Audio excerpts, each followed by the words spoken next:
It's your Wednesday daily delivery. I'm Michael Rand. Happy to be back for another day. Good show coming up. Jim Souhan will join me here in a little while from the Masters down in Augusta. It's a two-guest day. Sarah McLellan from the Star Tribune also joins me here in just a little bit to talk Wild hockey. A bunch of good stuff coming down the stretch for them. Just 5 games left in the Wild's regular season playoff position on the line. Still a question of who might be the goalie when they open the playoffs, so that's not a question in my mind that it should be Filip Gustafsson, but we'll see where they end up with that. Question of when Kirill Kaprizov will come back. He's been skating now with the team for a couple days, so we'll see if we get an update on him soon. The offense is, the team has continued to hum along just fine in his absence, and they are right in position to perhaps win the Central Division. So lots of good storylines with the Wild that Sarah helped me break down on this show. We got to get to a nice. I like Iowa basketball, women's basketball. Put a nice kind of douse of water on whatever simmering controversy was left over from Sunday's title game. And there shouldn't have been a controversy anyway, but Caitlin Clark did a great job of answering questions on SportsCenter the other day, just kind of putting any lingering feelings to rest and saying all the right things in this case. So appreciated that. First, though, what did I miss? Let's talk Wolves and Twins just for a few minutes here. Wolves beat the Nets. Of course they did. They lose to a team that's clearly tanking, the Blazers. They lose to the Blazers at home on Sunday, just 2 days ago, 2 days before they played the Nets. And they go play the Nets, and Nets are trying to lock up their own top 6 spot. They're trying to get some momentum going into the playoffs. They'd won, I think, 3 in a row. They're at home. So, of course, what happens? The Wolves go there and win that game. They win it with some clutch plays down the stretch. Some big free throws from Karl Anthony Towns and Anthony Edwards in the final minute of that game, and they get it done. And it's just some of the same problems are still there for this team. The offense, ever since Karl Anthony Towns has come back, has been pretty disjointed. I'm trying not to use the word clunky because I think that word has gotten a little bit overused when it comes to this team, but it's been disjointed. The ball stops, doesn't work all that well. But when you get to end a game, sometimes it's okay because you're getting into more of those isolation sets sometimes. And it worked in this game. Cat and Ant both getting to the line, getting some big buckets from getting to the line and getting those big points at the end of the game to carry them over the Nets. And they, that one, of course, puts them back in position where I believe they've clinched at least a spot in the play-in and can finish no worse than 9th, if I'm doing my math correct. They can finish no worse than 9th. So if they finish 9th, they would host that 9-10 play-in game, but they still have a decent chance now of getting into the top 8, of being into that kind of scenario where you can you get 2 cracks at it, and they still have an outside chance of finishing 6th or even 5th at this point. So we'll see, but it's all going to come down, I think, to that Pelicans game, the final game of the year. First, they got to take care of business against San Antonio on Saturday, which they've been terrible at this year. They've lost to some of those bad teams quite regularly this year. I've made that point the other day. They're 4-7 against the 4 very worst teams in the NBA this year. But they've got a chance with 2 winnable games, the one at San Antonio on Saturday and then home against New Orleans the day after that. Opportunity to finish 42-40, an opportunity to improve their seed. They've got a lot of these tiebreakers, so maybe, just maybe. But I think Chris Finch summed it up perfectly talking about this game. It was in Chris Hines' game story. He said, every win right now feels like 2, every loss feels like 3. It's just crazy. But we had a real tough and bad loss through the night. We've been able to kind of forget about those things and move on and not have it snowball on us. And that's true. They have been able to do that by and large this season. If there is one mark of this team that you can say has trended positive for almost the whole year, it is resilience. They have been a resilient team, and that carried over into their game against Brooklyn on Tuesday night. Now, the Twins lost finally.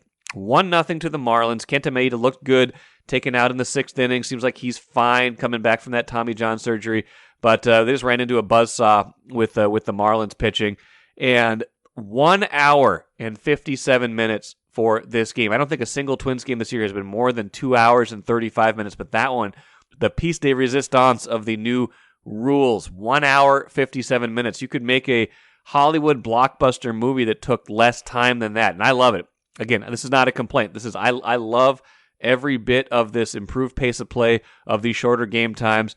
The Twins were bound to lose one. They're 4-1 now. We'll see if they can win today before coming home. And by the way, that Twins home opener moved to Friday, if you hadn't heard that. I hope this isn't the first time you're hearing that, but cooler temperatures on Thursday, much nicer on Friday, and the weekend looks great. Finally getting into the 60s pretty soon. Even seeing some 70s next week, so starting to feel like baseball weather, starting to feel like maybe it is time to get this thing going at Target Field.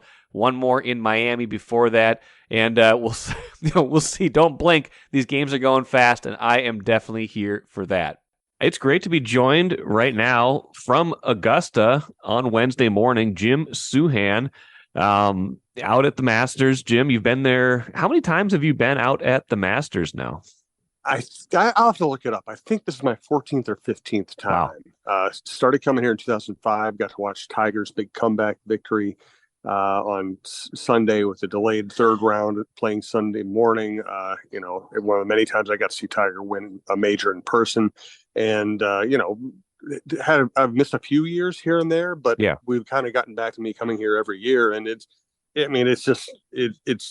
everything you've heard about it is true, but it's different when you're actually here. It's just, this place is, comparing what you see on TV to what you see when you're here, it's a vast piece of property. It's not just, the golf course. You can walk, if you take a wrong turn around here, you will walk into something that looks like an arboretum or, it is a stunning piece of property. Right now I'm in the media center looking out over the driving range, the midst of the driving range, which is another place they've upgraded, exponentially in the last 10 years.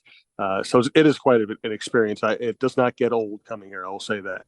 I would imagine it doesn't, although some things are new. And one of the biggest storylines this year, it seems, Jim, is this kind of budding rivalry, antagonism. I don't know. How would you phrase it between the guys on the PGA Tour that have stayed there and the guys on the Live Golf Tour, who are, more or less usually separated by, continents, by oceans sometimes, but now are on in the same place preparing to play and have not been shy about, taking shots at each other so far this week? It is a rivalry and it is antagonistic. What's weird is that a lot of these guys have talked a really big game about, a lot of live golfers that complain about the PGA Tour's financial structure and management structure and use that as an excuse for why they went to live. They didn't go to live because of that. They went to live because it's easier. They get guaranteed money. They get no cuts. They play 3-day tournaments. It's basically if LeBron James had decided to play for the Harlem Globetrotters instead of winning NBA championships. Sure. If he get paid $50 million a year to play for the Globetrotters and he didn't have to compete. So the live golfers really have no leg to stand on. Some of the PGA people have hammered them on whether it's because of they're joining the Saudi Arabian backed tour that is trying to sports wash Saudi Arabia's human rights violations. But what you really get a sense of here in person is while me and people who think like me think that's the biggest part of the story, that they left the PGA Tour to join the Saudi-backed venture. When you talk to them here, it's really more annoyance that they would leave the PGA Tour, take easy money, and damage the tour in doing so. And here's the thing: almost all these people live in Jupiter, Florida, and play practice rounds together, and their wives are friends. It's like Koepka and Rory. Koepka is one of the big gets for live golf. Rory McIlroy is one of the most outspoken leaders of the PGA Tour, and who has bashed live golfers. And guess what? They're friends, and they played a practice round together yesterday. I wrote about it today. I mean, Rory McIlroy's showing pictures of his kid on his phone to Brooks, and they're laughing through the round. So the rivalry is both real and on a personal level greatly overstated, because they're all still friends and they're all golfers. They're not like professional wrestlers. They're not going to punch each other. As much as the live golf tournament tour seems like a heel turn, it is not professional wrestling. You are correct.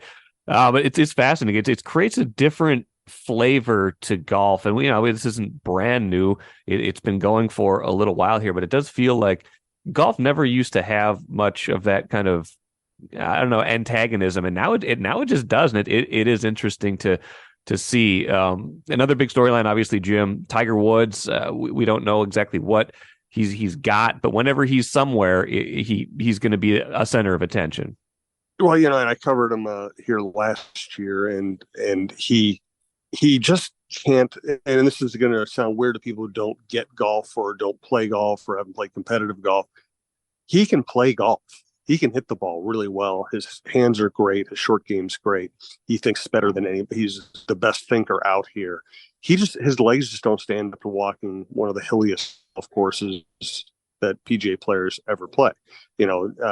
This is not a triathlon, but there is a certain amount of fatigue. There's a certain amount of leg fitness, steep inclines. And that's something that doesn't really come across on TV as just as when you're here. If you ever play golf, if you're tired, you're probably not going to putt as well. It seems counterintuitive, but that's actually true.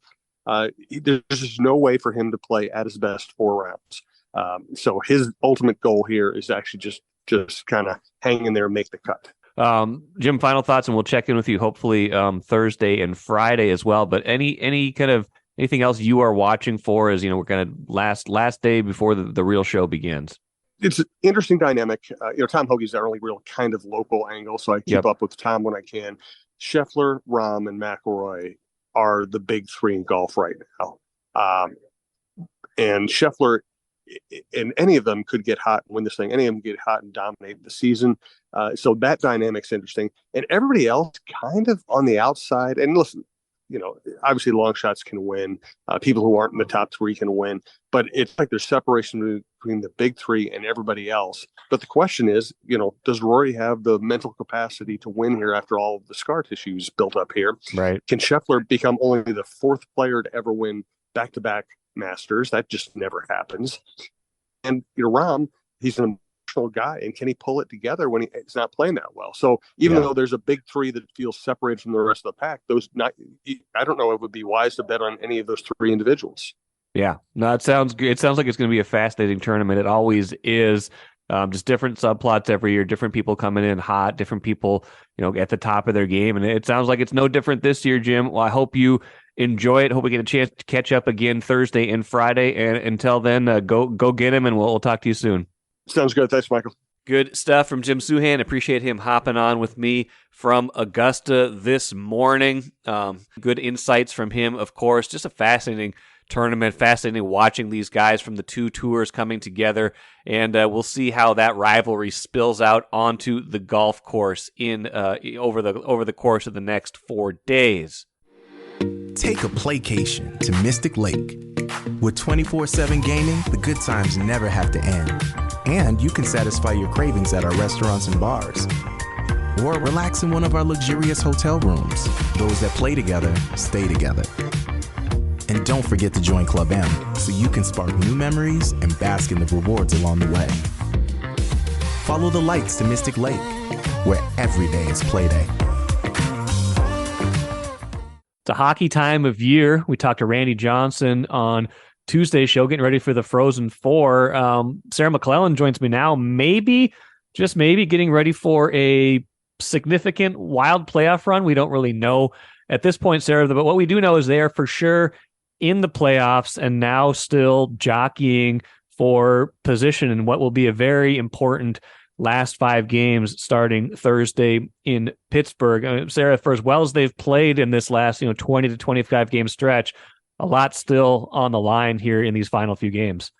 Yeah, you think about this team winning 16 games since, basically mid-February, and what do they have to show for it? They were atop the division for a little stretch there, but they're still very much in this tight race. And yes, they've clinched a playoff spot, but there really is no clarity on where they'll finish, who they could face in the first round. So as much as they've been on, a tremendous run, over this last month and a half, so those are competition. Everyone seems to be winning. Everyone seems to be winning at the same time.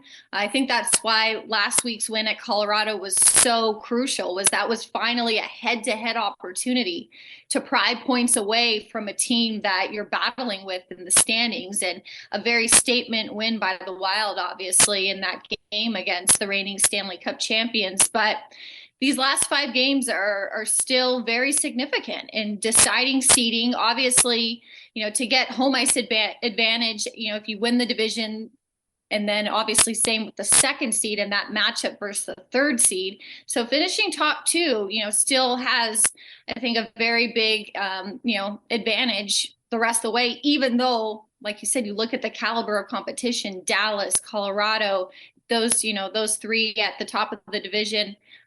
It's going to be tough regardless, but I think obviously home ice advantage, could be a factor as well. And then obviously too, though, if you win the division, to avoid those 2 teams, yes, and play a wild card seed, potentially like a Seattle, which we just saw recently, a very, convincing win by the Wild against Seattle.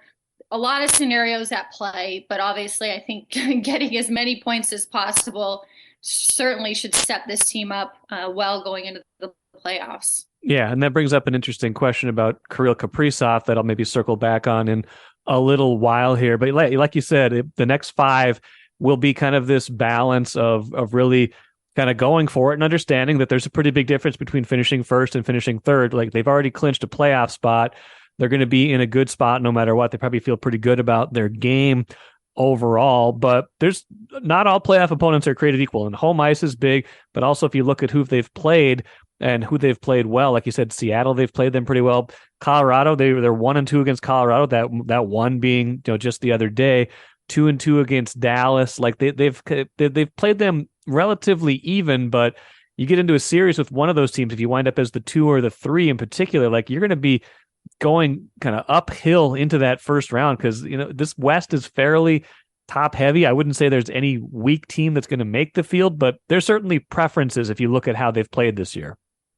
Kind of a mixed bag in season in terms of the results against those teams, but the playoffs can just be completely different, and that can be irrelevant what's happened in the past. I think obviously you have to take into account that Colorado are the defending Stanley Cup champions, the fact that they have that experience, that pedigree, they've been there, the muscle memory will probably kick in. That looks like a dangerous, obviously, type of situation. As for Dallas, I think what's intriguing about that is this kind of turnaround for the Wild really started, with a win against Dallas back in February. So they haven't really faced them since they've really gone on this tear and really started to settle into their style of play in this second half of the season, this late season push. But again, look what Dallas did last postseason. Jake Ottinger, a goalie, can just take over a series, get on a run, and essentially basically be a brick wall in the net. Like, you run that risk of having, a player like that who's done it before, just last year, become a complete X factor in a series. So some intriguing scenarios, but, I think home ice is big, like you said, especially how the Wild have played on home ice practically since mid-November. One of the top teams in the league in defending, their home ice. But, I think, too, it should help them that they do have some recent, scenarios and games to look back to where they did play well against the Avalanche. They did win against the Stars. So maybe that's helpful. But again, I think playoffs are they're different. They're not the same urgency and intensity. It's tough to predict. But having said that, in winning so much the last, month and a half, the Wild have pretty much already settled into a playoff style game. It seems like they've been playing that type of game, for a long time now. They look like they have a knack for it. So in that sense, maybe the opponent becomes irrelevant. I mean, we'll see. All 3 of these teams have been playing well the second half of the season, but the Wild, when they've really been in their groove, it looks like they've already been in the playoffs. Yeah, and given that, and maybe this is kind of more of a philosophical or even an eye test question, but is this a team that looks like it can compete better in the playoffs? Not that they didn't compete the last 2 years. I mean, those were, competitive series, but they lost to Vegas in 7. They lose to the Blues in 6. And both of those were right there to be taken and kind of pivoted at certain, crucial moments. And hockey's funny, a bounce here, a bounce there can decide a whole series. But just looking at it on balance, is this a Wild team that seems more ready to, potentially go on a playoff run?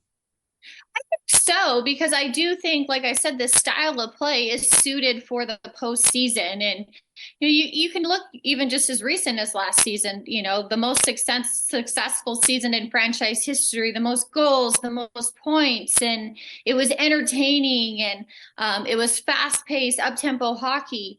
But come playoff time, obviously the team struggled, and it's a different game in the playoffs. How they were winning in the regular season, these come from behind wins, pulling the goalie, scoring late, getting it to overtime, and maybe winning in a shootout, that just doesn't apply in the playoffs. It's so much more of a challenge to come from behind and get that late goal. Teams just lock it down, and it's just more of a grind. So I think in that sense, like I said, the Wild have been kind of playing that hockey for a while now. I think that's really been their bread and butter this season. It's a 2-1, 3-2 game. Tight checking, not a lot of space out there, really protecting their own zone and just being opportunistic on offense. Yes, they're going to look to score. It's not like they're not trying to, but being opportunistic, taking advantage when the chance is there, but still not compromising their own end. And so it looks like that should bode well come the playoffs, because it's just so tight. They're used to that. They're used to these pressure situations. They're pretty clutch in 1-goal games. They don't usually melt down in the third period and blow leads. We kind of saw that, obviously, a rare occurrence Monday with them giving up a goal with 35 seconds left, but to Vegas, and them tying it and then winning ultimately in a shootout. But that hasn't happened very much this season. And right. Vegas is a quality team. Vegas is atop the Western Conference. So you kind of look at the circumstances, but this just does seem to be a team that's been playing playoff hockey for a while now, is maybe built for, a postseason run, because they've already kind of been doing it for a few months now. Well, and they've had to do it for almost a month without their best player, Kirill Kaprizov, who was injured in that Winnipeg game several weeks ago already. Now, he skated the other day, and it sounds like it was more than just a casual skate through the pond. They put him through a pretty good, it sounded like, a 30-minute workout, something like that. So it sounds like things are progressing, but at this point, like, there's probably two schools of thought. One is they're already in the playoffs. Do you give him the maximum amount of rest until you get there, versus as soon as he's ready, let's go, because these games are important and you need all your best players. And if you're going to try to secure the kind of position that might put you in a spot to go on a playoff run, you need wins at the end of the year, not just getting ready for the playoffs. So how do you imagine they're approaching it, and what do we know about the kind of what the next steps might be for him? Yeah, I think we're right around that 4-week mark, which, it said at the time was expected to be 3 to 4 weeks. So he started skating. He's back on the ice. I think the next step is seeing when can he rejoin the group? When can he get into a practice setting? We've kind of already seen this process play out a little bit with Gustav Nyquist, who obviously was acquired before the trade deadline, but came over with a shoulder injury. He's now graduated to the point where he's practicing and skating with the team. So I know with him, the hope is that he can get in the game before, at least the playoffs start, to get back in action. But so that's kind of, I think, the timeline that we're looking, the steps, the progression with Kaprizov. But you're right. I think ultimately it is a question of, is it worth it to get him in a game, to get him back up to the speed of play, just into that situation, reunite with Matt Zuccarello on a line? Is that more important than just maximizing the time off and just making sure that he feels 100% ready for game one? I think that's ultimately the debate that we're going to see play out over these next 5 games. They have some time, the rest of this week, next week. So there is a little bit, I think, of a cushion there for them to try to figure out what's best for him. I think for a lot of players, maybe you could really argue, okay, it's best to get a game in. It's best to get back to that pace of play. But many players aren't Kirill Kaprizov. If there's anyone that you could probably say, okay, who could just jump right in and acclimate, I think, a lot could be said that he would be that type of player, that caliber of player who could adjust.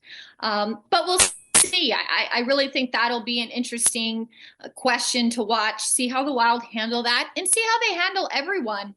Like I said, Nyquist is another one to watch. They've clinched, but, first place is still up for grabs.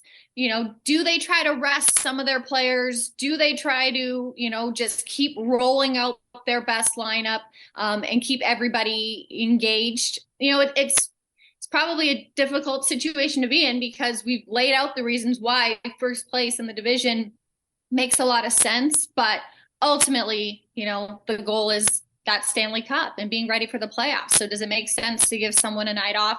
I think that's, again, another reason why these 5 games will be really interesting to watch and surely won't lack any significance for the Wild.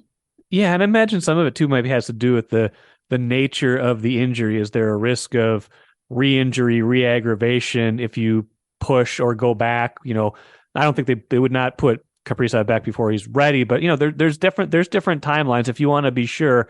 And again, the nature of NHL injuries, we just know it's a lower body injury. But I think there's a difference between like a soft tissue injury, like a hamstring, or something else that's wrong with a ligament versus like someone breaks a bone or something. You kind of know, like once a bone is healed and you're back on the ice, you're not going to re-break the bone or something like that. There's a difference in the nature of the injury, I imagine, that could factor into some of that decision as well. But part of it probably mitigated by the fact that not like they haven't needed him, but man, Matt Boldy has scored a lot in his absence, has really taken his game to another level. Looks like the pairing with Marcus Johansson has really let his game, blossom even a little bit more.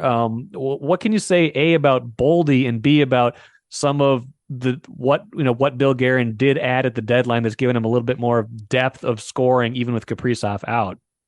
Yeah, the timing of this surge by Boldy obviously has certainly, helped weather and kind of keep the offense afloat amid Kaprizov's absence, weather that absence because, you lose him. Goals, I think around that time were still kind of tough to come by. It was maybe 1 or 2. And then all of a sudden, Boldy takes over, 13 goals in his last 12 games. Wow. And a lot of this too, to your point, is since he's really started to settle in with Marcus Johansson on a line, also with Joel Eriksson Ek. So it's not just Kaprizov's exit, but I think just the product too of them developing chemistry, getting more familiar with each other. And I think with Johansson, I think that's a really good point, what his arrival has done for Boldy, because he brings another playmaking element to the line, the way that he can pass the puck. But I think his speed and the way that he skates can really kind of jar defensemen. I think it can really open up space. And I think that's why this line has been able to create so much offensively, is they're finding holes, they're finding pockets in blue lines and in the offensive zone. And we've seen Boldy just exploit them with his shot. Obviously, we've seen, an uptick in his windups and getting more pucks off his stick. But I think, too, the authority with which he's shooting, you look sometimes, and Coach Evison has said it looks like he's trying to throw the puck through the net. And I think that just speaks to the confidence that it looks like he has right now being on this run. And again, could the timing be better? You're a few weeks before the playoffs, to have now a 30-goal scorer on your lineup in just his second year in the NHL. I think this is really going to bring much more depth and balance to the Wild lineup. Before this, maybe you could say, okay, it'd be easy to just focus on the Kaprizov line and just shut down that line with Ryan Hartman and Matt Zuccarello. But now clearly you can't. This is right now the Wild's best line. They also have that defensive presence too because of Eriksson Ek. They're going to track back in their zone. They're going to be able to have that effect on the opposition's top players as well. So I think this line could really be a factor come playoff time because, like I said, I think they obviously have that chemistry going right now to deliver offensively. But with Eriksson Ek there, obviously they can still be a factor in their own end too. And I think having that two-way presence, that's what the playoffs are all about. Keep the puck out of your net and score in the other one. And this is a line that certainly looks like it can do it all right now with Boldy leading the way offensively. Speaking of keeping the puck out of the net, maybe my final thought and question for you, Sarah. Gustafsson and Fleury have been alternating games, basically like you were saying, for the last dozen games or so. Even before then, it was a pretty even split for most of the year. I mean, we know how they came into it with Fleury being the clear number one, and then Gustafsson kind of played his way at least into a timeshare. And like, honestly, if I'm just saying it, Gustafsson's been the better goalie for the majority of this season. He has numbers that are among the league leaders, but we're talking about Fleury, a guy who's got Hall of Fame credentials, has 3 Stanley Cups. Last year they made the decision to go with Fleury over Talbot when he got to the playoffs until that final game. Is Dean just going to come out and say who it is, Sarah? I doubt he is. So what are we thinking right now as the playoffs get close and what they might be thinking in terms of who they would trust in net in game 1? We'll see if these last 5 games provide any clues. Right now, like you said, they've been rotating for 12 straight games. So, it's been a pretty even split, which it has for a chunk of the season now. But, there is a back-to-back in that stretch. So obviously it looks like that would be a split as well. But does someone get 2 games in a row? I mean, maybe that's the first tell, because you're right. It's been a by committee approach and it's worked. I think that's kind of the interesting factor is this isn't just a workload management situation where it's just trying to rotate to give somebody a night off and keep them healthy and fresh. They've both been playing well. They both have been backstopping the Wild, to this second half run, and both have been really responsible for that. So it's tough to just, I think maybe identify now who might be the one based on their habits lately. You can look at the numbers, you can look at the stats. Obviously, Gustafsson ranks among the best in the NHL. He doesn't have the workload, obviously, that other top netminders have. Right. So that's a little different. It's very much obviously like he's been in a split with Fleury. But, will they ultimately go with one? I think that's a question too, because they did last season. Obviously, they continued to rotate Fleury and Cam Talbot until the end, and then Fleury was the starter for the first 5 games. Can you see a situation where they would rotate in the playoffs? Man. I don't know. That would totally be unconventional. You probably want one goalie to get in a groove. But having said that, is it not uncommon nowadays to need 2 goalies, to have 2 goalies help you out during your playoff push? It's an interesting debate. And I think right now, like I said, the way that both have been playing, there's obviously cases for both. And I think, again, it'll be interesting to see these next 5 games if there are any clues, maybe even looking at the matchups and, the tougher of these opponents, maybe that'll provide some insight. But it's definitely a situation kind of familiar to last season, where they were rotating both down the stretch. But again, both have been playing well. So, it's going to be an interesting decision to see who ultimately, takes that spot, because like you said, Fleury's the veteran, the future Hall of Famer. Gustafsson is the newcomer, not as much NHL experience, but numbers that put him, near the top of the league. And Gustafsson's personality doesn't seem to me one that would get intimidated by the moment necessarily. Like, he's pretty even keel, laid back guy. Nobody exactly knows how someone's going to play when the pressure gets heightened and it's playoffs, but he doesn't seem to be like someone who would be overcome by the moment or get out of his style necessarily. I think you saw that too just last week in that game at Colorado. That was arguably the biggest game of the year, and he was steady. There was that goal out of the penalty box, a breakaway, but still, a big push by Colorado in the third period, and to only let in 1 goal, and to just really, like I said, backstop the team to a statement victory. And for him, again, you're right. He looks steady. He looked like he always does. So, based on what we've seen so far, because he's had some of those games where a lot's at stake, big opponent, he hasn't looked like the moment has been too big for him. So I think that is back to his style, though. Like you said, he's very calm, very steady in net. And I think that's just probably a byproduct of his training, his technique. That's really what steadies his game. So we've already kind of seen a little bit of a track record for him being able to rise to that occasion and not be intimidated by the moment. I think the only way I could see them rotate is if they went with one guy in game 1 and he got beat for 4 or 5 goals, and they just said, you know what, we're not going to ride this out as long as we did last year. Not that Fleury was the culprit or the scapegoat last year, but I think there was a school of thought that they could have turned to Talbot at a certain point last year, maybe sooner than the elimination game in game 6, and maybe they would make a decision faster if their goalie had one or even two, even subpar starts where they're like, hey, we've got another guy we feel confident in. But if someone's rolling, I think you got to stay with that goalie in the playoffs. You don't mess with someone who's on a roll. I think that's kind of a fascinating point is when you look at this season, how much of it is a reaction to last season? Yeah. So how the goaltending situation panned out in the playoffs, how much does that maybe influence what they do this season? I think if you think of, just the season as a whole, I do feel a lot of this is a correction to what went wrong last season. Yeah, absolutely. This was a team that, like I said, had to come from behind, and they scored a lot of goals, but they let in a lot of goals. And the special teams were a mess last year. They were not. That was not a playoff hockey style team at all last year.